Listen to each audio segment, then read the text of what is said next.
Alright, let's see if I can hold this still. So this is 86 steel spur gear with 23 pinion.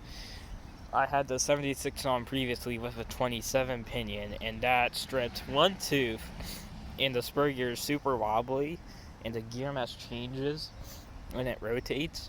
So I don't know how to fix that. Maybe new slipper pads. I thought I got the right slipper pads, but I guess I didn't. It's Hot Racing TRX 115HS. It is the anodized aluminum, well, not aluminum, but anodized slipper pads. And they said listed for / fuel dry, but they don't sit evenly, and I had to glue them in to use them. And I had another pair, so I got those pair out, and it's still doing the same thing.